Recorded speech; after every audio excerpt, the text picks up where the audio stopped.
वाहेगुरु जी का खालसा वाहेगुरु जी की फतेह। इतिहास में कई युद्ध हुए, कई राजाओं ने तलवार उठाई, लेकिन कुछ घटना ऐसी भी हैं जहां हथियार नहीं बल्कि विश्वास से लड़ाई करते हैं। ये वीडियो उन योद्धाओं की है जिनकी उम्र इतनी छोटी थी कि वे खेलने सीख रहे थे, लेकिन उन्होंने वे साहस दिखाया जिसे देखकर बड़े बड़े सम्राट भी कांप गए। उनसे कहा गया धर्म छोड़ दो, जीवन मिल जाएगा, लेकिन उन्होंने जीवन से ज़्यादा अपने धर्म को चुना।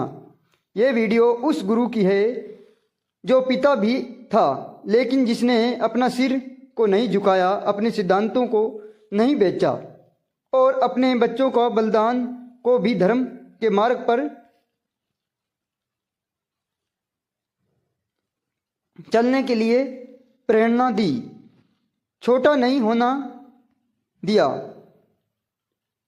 ये आंसू हैं लेकिन कमजोरी नहीं है, ये मृत्यु है लेकिन हार नहीं है, ये दीवार है लेकिन डर नहीं है, ये कोई साधारण इतिहास नहीं है, ये उस आत्मा की कथा है जो न झुकी न टूटी और न ही कभी समाप्त हुई। साखी में आगे बढ़ने से पहले स्वागत है। आप हमारे इस चैनल पर नए हो तो चैनल को सब्सक्राइब कर लीजिए। ये वीडियो उस सच को सामने लाएगी जिसे समझना हर इंसान के लिए ज़रूरी है। तो चलिए ज़्यादा समय नहीं गवाते हुए वीडियो को शुरू करते हैं।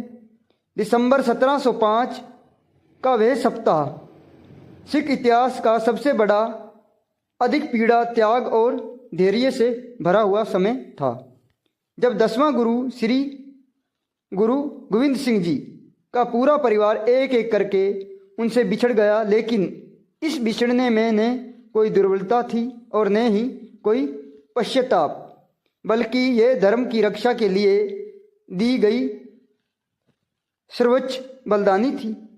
उस समय आनंदपुर साहिब पर मुगल शासन और पहाड़ी राजाओं के संतुलन सेनाओं ने लंबे समय से घेराबंदी कर रखी थी।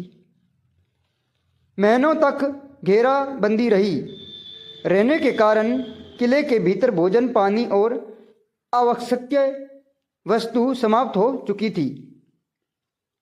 बच्चे भूख से रोते थे, वृद्ध और घायल सिख असहनीय हो चुके थे। तब मुगल अधिकारियों ने कुरान और पवित्र ग्रंथों की कसम खाकर गुरु गोविंद सिंह जी को आश्वासन दिया कि यदि वे आनंदपुर साहिब का किला छोड़ देगा तो उन्हें और उनके परिवार को सुरक्षित जाने दिया जाएगा। लेकिन ये आश्वासन एक गहरा प्रचंड था। 20 और 21 दिसंबर 1705 की मध्यम रात में जब गुरु गोविंद सिंह जी अपने परिवार और सिखों के साथ आनंदपुर साहिब से निकला तो रास्ते में सिरसा नदी उफान पर थी। ठंड अधिक थी, अंधेरा भी था और बारिश भी हो रही थी। चारों तरफ अफरा तफरी मची। मुगल सेना ने अचानक आक्रमण कर दिया। इसे अराजकता में गुरु जी का परिवार अलग अलग दिशाओं में बिछड़ गया। माता गुजरी जी अपने 2 छोटे पोतों को लेकर अलग हो गई। साहिबजादों जोरावर सिंह जी और साहिबजादा फतेह सिंह जी के साथ अलग हो गई, जबकि गुरु गोविंद सिंह जी अपने 2 बड़े बेटों के साथ साहिबजादा अजीत सिंह जी और साहिबजादा जुझार सिंह जी के साथ चमकौर की ओर बढ़े। चमकौर की छोटे से किले में गुरु जी ने के साथ केवल 40 सिख थे और सामने मुगल सेना हजारों सैनिकों। फिर भी किसी के चेहरे पर भय नहीं, क्योंकि वे धर्म की रक्षा के लिए खड़े थे। सबसे पहले 18 वर्षीय बाबा अजीत सिंह जी ने अपने पिता से युद्ध में उतरने के लिए अनुमति मांगी। गुरु गोविंद सिंह जी ने जानता था कि उनके पुत्र अब नहीं लौटकर आएगा, फिर भी उन्होंने उसे रोका नहीं, क्योंकि खालसा को पीछे हटना सिखाया नहीं गया था। साहिबजादा अजीत सिंह जी युद्ध भूमि में उतरा और असंख्य शत्रुओं से लड़ते हुए वीर गति को प्राप्त हुआ। इसके बाद मात्र 14 वर्ष के बाबा जुझार सिंह जी ने भी अपने पिता से युद्ध की आज्ञा मांगी। गुरुजी ने हृदय पर पत्थर रखकर पिता होने के नाते टूट रहा था, लेकिन गुरु होने के नाते उन्होंने अपने पुत्र को भी धर्म के ऊपर चलना सिखाया था। पुत्र को भी धर्म से ऊपर नहीं रखा। साहिबजादा जुझार सिंह जी भी शेर की तरह लड़ता हुआ शहीद हो गया। चमकौर की उस भूमि पर पिताजी ने अपने दोनों बेटों को खो दिया, लेकिन गुरु गोविंद सिंह जी ने आत्मा विचलित नहीं हुई, क्योंकि उन्होंने अपने पुत्रों को खालसा के आदेशों पर बलिदान होते देखा। दूसरी ओर माता गुजरी जी अपने दोनों छोटे पोतों के साथ सरसा नदी पार करने के बाद एक गांव में पहुंचे। वहां पर उन्हें गंगू नामक ब्राह्मण के घर पहुंचे, जिसने पहले तो शरण दी, लेकिन फिर धन के लोभ में आकर उन्हें मुगल के अधिकारियों को सौंप दिया। माता गुजरी जी और दोनों छोटे साहिबजादों को सरहंद ले जाया गया और ठंडे बुर्ज में कैद कर दिया गया। दिसंबर की कड़ाके की ठंड, भूख और भय के बीच में माता गुजरी जी अपने पोतों की गुरबानी, गुरु परंपरा और शहादत की कहानियां सुनाती रही, ताकि उनके मन में कोई डर न आए। सरहंद के नवाब वजीर खान ने साहिबजादों को जब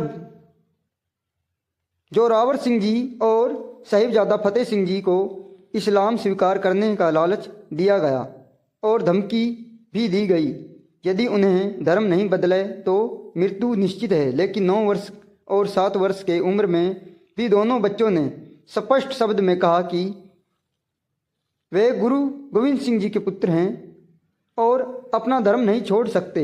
ये सुनकर वजीर खान क्रोधित हो गया और उसने ए मानवीता आदेश दिया कि दोनों बच्चों को जिंदा दीवार में चुनवा दिया जाए। जब दीवार उनके शरीर के ऊपर चढ़ती जा रही थी, तब भी उनकी मुख से वाहिगुरु का नाम निकल रहा था। अतः दीवार गिर गई और दोनों साहिबजादे शहीद हो गए।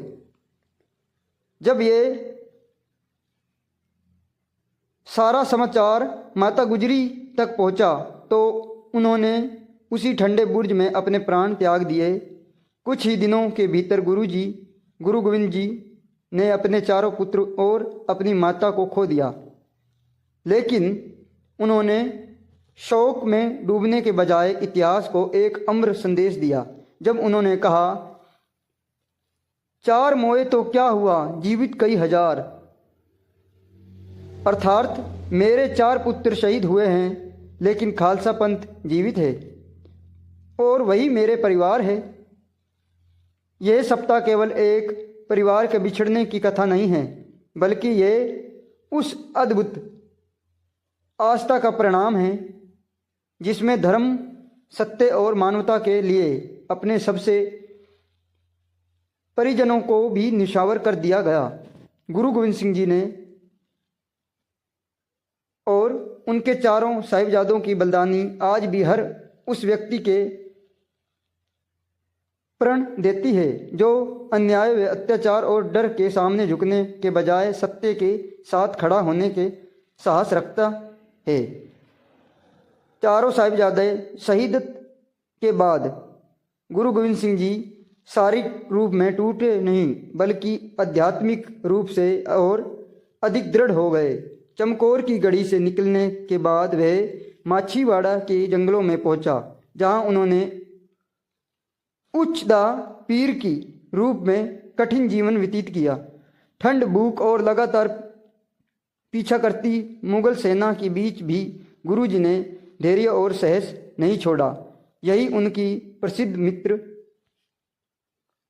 प्यारे नू का शब्द लिखा, जो उनका अकेलेपन और ईश्वर से संवाद संवेदन का परिणाम है। इसके बाद वे दीन और कट कपूरे होते हुए तलवंडी साहब पहुँचे, जिसे आज दमदमा साहिब जी कहते हैं। ये गुरुद्वारा यहाँ गुरु गोविंद सिंह जी ने कुछ समय विश्राम किया और गुरु ग्रंथ साहिब जी के अंतिम स्वरूप का पूर्ण करवाया। इसी तरह दौरान उन्हें माता गुजरी जी और छोटे साहिबजादों का शहादत के समाचार मिला। गुरु जी ने कोई शोक सभा नहीं किया, बल्कि कहा, 4 मोए तो क्या हुआ, जीवित कई हजार। इसका अर्थ था कि उनके परिवार अब पूरा खालसा पंथ है। इसके बाद गुरुजी राजस्थान और महाराष्ट्र की ओर गए और नांदेड़ महाराष्ट्र पहुँचे, जहाँ मुगल बादशाह बहादुर शाह से उनकी संविद हुई। लेकिन 1700 के ईस्वी में रामय वाणी में वजीर खान की भेजी गई 2 पठानों ने गुरुजी पर हमला कर दिया। पहले हमले विफल रहे और गुरुजी बच गया, लेकिन कुछ दिनों बाद घाव फिर से खुल गया और 1700 ईस्वी में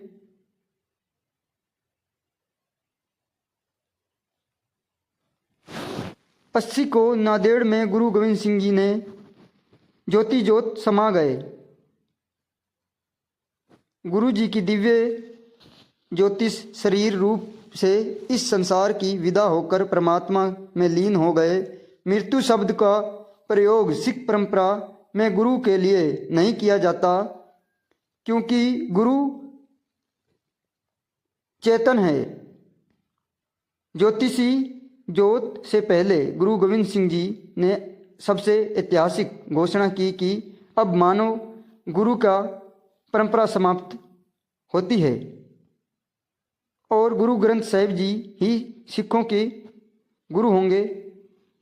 सब सिखों को हुक्म है गुरु मान्यो ग्रंथ। जहाँ तक खालसा पंथ की स्थापना प्रारंभ हुई तो यहाँ 4 साहिबजादों की शहादत के बाद